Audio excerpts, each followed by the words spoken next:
अंतरराष्ट्रीय व्यापार। देखो, ये जो टॉपिक है हम लोग पढ़ रहे हैं कौन सा, अध्याय 8, ठीक है ना, ज्योग्राफी का। और अध्याय 8 में सबसे पहला टॉपिक रहने वाला है अंतरराष्ट्रीय व्यापार, जो कि ज्योग्राफी का पार्ट है, ठीक है। तो सबसे पहले नंबर हम लोग का चैप्टर भी पढ़ रहे हैं कौन सा सर, अंतरराष्ट्रीय, अंतरराष्ट्रीय, अंतरराष्ट्रीय, और इसका नाम है क्या, व्यापार। अंतरराष्ट्रीय व्यापार क्या है, इसको हम लोग क्या बोलते हैं, तो इंग्लिश में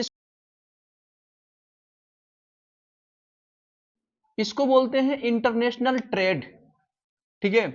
ये जो पहला टॉपिक है हम लोग का अंतरराष्ट्रीय व्यापार, ये अंतरराष्ट्रीय व्यापार क्या होता है, जब वस्तुओं तथा सेवाओं का आदान प्रदान दो देशों के बीच होता है तो उसे अंतरराष्ट्रीय व्यापार कहते हैं, इंटरनेशनल ट्रेड कहते हैं। क्लियर हुआ सभी लोग का।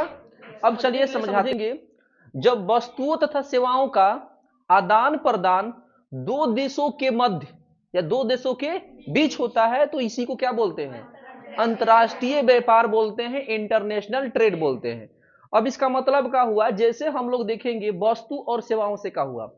वस्तु का मतलब हो गया जब हम किसी वस्तु को लेन देन करते हैं, जैसे मान लेते हैं कोई चीज को उत्पादन हो रहा है तो उसको क्या किया जाता है, बेचा जाता है, तो उसको बोलते हैं वस्तु।